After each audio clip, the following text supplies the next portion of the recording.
BJP के राष्ट्रीय महासचिव पश्चिम बंगाल के प्रभारी कुछ देर के लिए हमारे साथ कैलाश विजयवर्गीय आ रहे हैं लाइन पर। स्वागत है कैलाश विजयवर्गीय आपका। हाई प्रोफाइल चुनाव बंगाल का दूसरे दौर का और सबसे हाई प्रोफाइल सीट नंदीग्राम भी इसी दौर में जहां पर वोटिंग हो रही है और वहीं पर सबसे ज्यादा हंगामा आज हो गया। कैसा रहा आज का दिन? ओवरऑल अगर 30 सीट का चुनाव देखेंगे तो मुझे बहुत सेटिस्फेक्शन है कि चुनाव बहुत शांतिपूर्ण तरीके से हुए हैं। पर हाँ, हाई प्रोफाइल सीट जो नंदीग्राम है वहाँ जरूर छुटपुट घटनाएं हो रही है। पर मेरा ऐसा मानना है कि ओवरऑल चुनाव बहुत शांतिपूर्ण हुए हैं और 5 दशक में इतने शांतिपूर्ण चुनाव बंगाल में कभी भी नहीं हुए। और मैं ऐसा मानता हूँ कि कुछ 2-4-5 छुटपुट घटनाएं और नंदीग्राम को छोड़कर बाकी सब जगह लोगों को वोट डालने का अधिकार प्राप्त हुआ है। लोग पहली बार महसूस कर रहे हैं कि हम वोट डाल रहे हैं, अदरवाइज यहाँ तो पोलिंग बूथ पे कब्जे हो जाते थे। कैलाश जी, आपकी आवाज थोड़ी गूंज रही है, फोन हाथ में ही अगर आप रख के बात करेंगे तो बेहतर हम लोग भी सुन पाएंगे। आप जो कह रहे हैं कि नंदीग्राम को छोड़ दें तो बाकी सब जगह ठीक हो रहा है। नंदीग्राम वो जगह है जहां से मुख्यमंत्री तय होना है, वहीं से होगा मुख्यमंत्री अगला, ऐसा आप भी मान रहे हैं। नंदीग्राम से बैठ के ममता बनर्जी बूथ से राज्यपाल को शिकायत कर रही हैं कि केंद्रीय बल भी बीजेपी के लिए काम कर रहा है। फिर एक तो आपकी बात को थोड़ा सा सुधारना चाहूंगा। नंदीग्राम से मुख्यमंत्री तय नहीं होना है, नंदीग्राम में वर्तमान मुख्यमंत्री का पतन होना है और भारतीय जनता पार्टी के मुख्यमंत्री कौन बनेगा ये रूप से पश्चिम बंगाल में रही है। एक लहर है, ममता जी के खिलाफ एक माहौल है और यही कारण है कि ममता जी अभी आप देख रहे हैं कि गवर्नर को फोन कर रही है। जिस तरीके से चुनाव आयोग ने सेंट्रल फोर्स का उपयोग करके गुंडों को उनकी गुंडाई नहीं करने दी, आज ममता जी समझ रही है कि जनता उनके साथ नहीं है। हमेशा वो पोलिंग बूथ पे कब्जा करके जीतती रही है, पर अब जबकि गुंडों की गुंडाई नहीं चल रही है, जनता का राज होगा और प्रजातंत्र की स्थापना होगी। कैलाश जी, ममता बनर्जी का आरोप है कि जिस पोलिंग बूथ पर वो गई थी वहां जो नारेबाजी हुई वो बंगाल के लोग थे ही नहीं, वो तो कह रही हैं यूपी बिहार के बाहरी लोग थे। आपको वैसे भी बाहरी कहती हैं वो? देखिए, अगर पुलिस तो आज भी उनकी है, अगर ऐसा है तो पुलिस को पकड़ना चाहिए। भाई सेंट्रल फोर्स तो पहचानती नहीं किसी को, पर पुलिस तो पहचानती है ना, तो पकड़ती क्यों नहीं उनकी पुलिस? पुलिस तो आज भी बंगाल की वहां पर लगी हुई है। पोलिंग बूथ के 100 मीटर दूर यदि पुलिस है तो बंगाल की पुलिस है, तो क्यों नहीं पकड़ती है?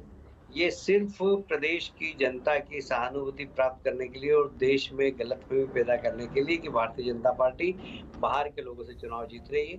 वास्तव में चुनाव आयोग ने जिस तरीके से सेंट्रल फोर्स लगाकर गुंडों की गुंडाई को रोका है, यह एक बहुत प्रशंसनीय काम है और बंगाल के लोग पहली बार अपनी इच्छा अनुसार मतदान कर रहे हैं। कैलाश जी, आपके नेता हैं शुभेंदु अधिकारी जो ममता बनर्जी के खिलाफ चुनाव लड़ रहे हैं, वो कह रहे हैं उन पर एक खास समुदाय के लोगों ने हमला किया।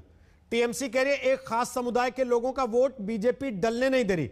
ये सारा हंगामा खास समुदाय को लेकर ही क्यों है? अब देखिए, ऐसा है कि ममता जी के समर्थन में तुष्टीकरण की नीति के कारण एक 30% समाज यहाँ पर इकट्ठा हो गया है, बाकी 70% समाज ममता जी के खिलाफ चले गए हैं। किसी भी लोकतंत्र के अंदर, किसी भी कल्याणकारी राज्य के अंदर समाज यदि 2 भागों में विभाजित हो जाए तो यह सरकार की गलत नीति का परिणाम होता है। ममता जी की गलत नीति के परिणाम के कारण आज 30 और 70 की बात हो रही है, क्योंकि उन्होंने 30% लोगों के लिए ही अपने कार्यकाल में सरकार की योजनाओं को पहुंचाने का काम किया और 70% लोगों की उपेक्षा की है। और इसलिए आज मोदी जी का मंत्र सबका साथ, सबका विकास और सबका विश्वास, इस आधार पर लोग मतदान कर रहे हैं और भारतीय जनता पार्टी को समर्थन कर रहे हैं और लोग चाहते हैं कि मोदी जी की नेतृत्व में भारतीय जनता पार्टी की सरकार बने। कैलाश जी, लेकिन आपके सहयोगी शुभेंदु अधिकारी जिस तरीके से बार बार सुबह से एक खास समुदाय का जिक्र कर रहे हैं, उससे यह शक हो रहा है कि बीजेपी ने उनके पक्ष में जैसे ध्रुवीकरण की उम्मीद की थी उस तरीके से हिंदू वोट उनके साथ आकर खड़ा नहीं हुआ, इसलिए बार बार उनको कहना पड़ रहा है कि खास समुदाय से परेशान है। ये तो मतदान वाले दिन पता लगेगा, पर ये मैं कह सकता हूं कि भारतीय जनता पार्टी के समर्थन में हिंदू ही नहीं, बहुत मुस्लिम भाई भी मतदान कर रहे हैं और एक बम्पर जीत भारतीय जनता पार्टी की होने वाली है। लेकिन कैलाश जी, आज ही शुभेंदु ने कहा टीएमसी के लोग जय बांग्ला का नारा लगाते हैं, वो तो बांग्लादेश का नारा है। पीएम पर यह आरोप लगाया टीएमसी ने कि वो खुद तो बांग्लादेश तक चले गए प्रचार करने के लिए, मतुआ समुदाय का जो उस दिन पूरा कार्यक्रम हुआ पहले दिन की वोटिंग में। तो आप बीजेपी के लोग किस मुंह से ये कहते हैं कि जय बांग्ला का नारा बांग्लादेश का है? देखिए, ऐसा है कि आपने देखा होगा कि दुनिया में कहीं पर भी हमारे देश के प्रधानमंत्री जाते हैं तो भारतीय समुदाय से मिलते हैं, भारतीय समुदाय के कार्यक्रम में जाते हैं, उनकी समस्याएं सुनते हैं।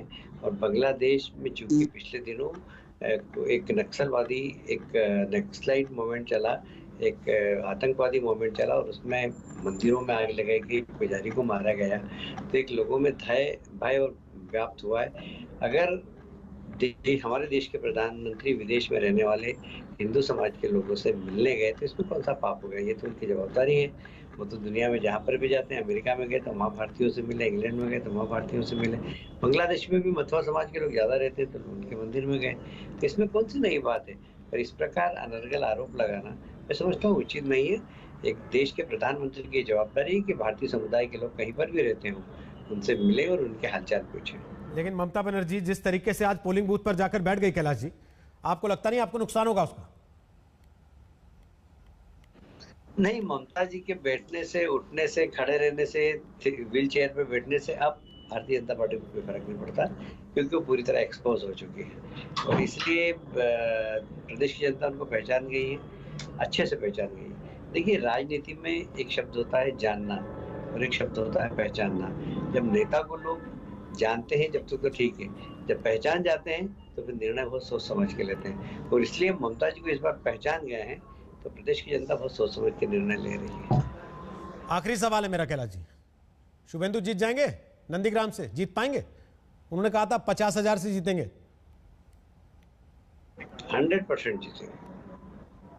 आप लगभग इसके आसपास 50,000 तो नहीं होगा पर 25,000 से ऊपर से जीत सकते हैं। चलिए, 50 का 25 तो कहा आपने कम से कम। शुक्रिया, धन्यवाद बात करने के लिए, आज तक पर आने के लिए। कैलाश विजयवर्गीय, बीजेपी के राष्ट्रीय महासचिव।